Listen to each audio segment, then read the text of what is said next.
Karim Yayaoui a surfé sur le net et il est en plateau avec nous. Bonjour Karim. Bonjour C'est Julien. parti pour le Buzz Média et on parle des révolutions arabes qui sont encore dans tous les esprits et ça chauffe également en Amérique latine. Exactement, du côté du Chili, où la tension s'est accrue dans la capitale Santiago ces dernières 48 heures.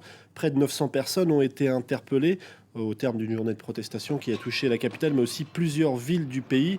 Alors les étudiants ont organisé leur 8e journée de mobilisation en 3 mois de contestation.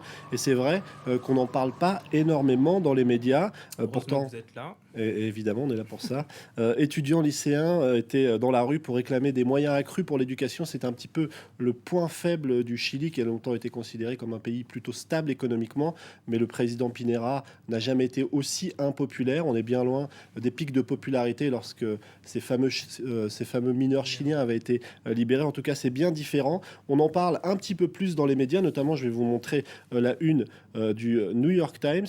Et en fait, ce qui est intéressant, nous explique le New York Times, c'est que finalement, ces étudiants ont un petit peu revisité la manière de faire des manifestations et de protester. Le New York Times est parti un petit peu sur Internet à la recherche de petites vidéos, comme celle-ci par exemple, sur YouTube, avec des étudiants chiliens qui dansent, ou encore celle-ci avec des étudiants chiliens qui organisent un suicide collectif, ou encore celle-ci où ils organisent un baisathon, c'est-à-dire des bisous pour tout le monde, ou encore celle-ci où ils se sont tous déguisés en Michael Jackson. On va découvrir quelques images, cette fois qui bougent, de ces nombreuses manifestations, toutes plus originales les unes que les autres. Voilà, c'est Place des Armes, Santiago du Chili, aux alentours de 18h20. On s'embrasse pour dire... Pacifique, quand même. Exactement. Pour dire que le système éducatif ne marche pas du tout et qu'il faut tout revoir de fond en comble. Là, on est déguisé en super-héros. On mime des combats qui ne sont jamais bien violents. En tout cas, voilà, ça illustre bien la grande créativité de tous ces manifestants. On verra si ça permet... Ça va changer les choses. Exactement. Les révolutions arabes ont, elles, déjà été confisquées par la publicité. En tout cas, c'est ce que dit le site OUNI, qui est toujours un petit peu en avance en ce qui concerne les tendances. La révolution arabe a déjà été prise, embarquée par la pub. Avec le printemps arabe, nous dit OUNI, les publicitaires prolongent encore un peu plus l'extension du domaine de la lutte. Et fort logiquement, en définitive, ils se mettent à vendre la révolution arabe à toutes les sauces possibles. Je vous propose de regarder un petit clip.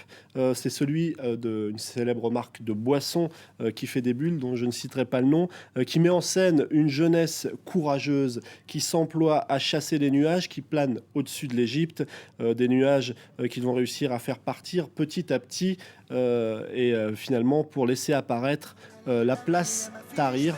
On voit ces images avec des cordes. Il suffit de tirer sur les nuages pour que le soleil réapparaisse et le soleil brille à nouveau sur la place Tahrir, une lutte qui aboutit donc avec cette vision de lumière.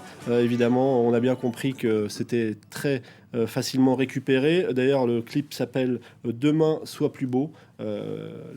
La technique est assez évidente, mais elle fonctionne toujours. Alors bien sûr, tout est beau et sans violence dans le monde enchanté de la pub, mais l'article de OUNI rappelle que ça s'est déjà produit à maintes reprises, que la publicité récupère les contre-cultures, notamment dans les années 60 aux États-Unis. Et même dans les pays arabes voisins, la pub tente de surfer sur l'effet révolution arabe. Exactement, dans des pays qui ne sont pas forcément très stables. Par exemple, cette affiche publicitaire qu'on va découvrir au Liban, un appel au changement. Non, ça c'est la Syrie, c'est pas grave. Ça c'est une pub pour une marque de vêtements avec des jeunes qui arborent des peintures de guerre comme s'ils allaient affronter on ne sait qui. C'est en Syrie alors qu'on sait que le régime massacre à tour de bras. Une autre publicité cette fois-ci qu'on va découvrir du côté du Liban pour un rendez-vous économique. Alors on voit des gens qui manifestent, on a l'impression qu'ils sont prêts à en découdre avec on ne sait qui, et c'est simplement une publicité pour un sommet économique. Conclusion. La pub est cynique, la pub n'a parfois pas de limite. Allez, on finit avec des photos qui font polémique, c'est aux États-Unis, je crois. Exactement. Alors Vogue, dans son édition de septembre, va publier, ou a publié déjà, puisque le numéro est déjà sorti, ces photos qu'on découvre d'une petite fille de 11 ans surmaquillée, en talons, dans des postures parfois lascives. Évidemment, du côté des États-Unis, ça fait beaucoup de bruit. Elle s'appelle Tilan. Et l'Amérique se demande à partir de quel âge n'est-on pas trop jeune pour ce genre de photos. Je vais vous montrer cet article du Nouvel Observateur, puisque cette petite Tilane est la fille d'une animatrice télé assez connue en France qui s'appelle Véronica Loubry, et elle a réagi. D'abord, elle a expliqué pourquoi ça fait autant de bruit alors que c'est des photos qui datent de décembre, mais tout de même, c'est évident qu'elles allaient faire polémique, et elles sont seulement publiées dans le numéro du mois de septembre qui vient de sortir. Ensuite, elle dit qu'elle n'est pas du tout choquée. La seule chose qui la choque, c'est le collier à 3 millions de dollars qu'elle a autour du cou. On ne le voit pas sur cette photo.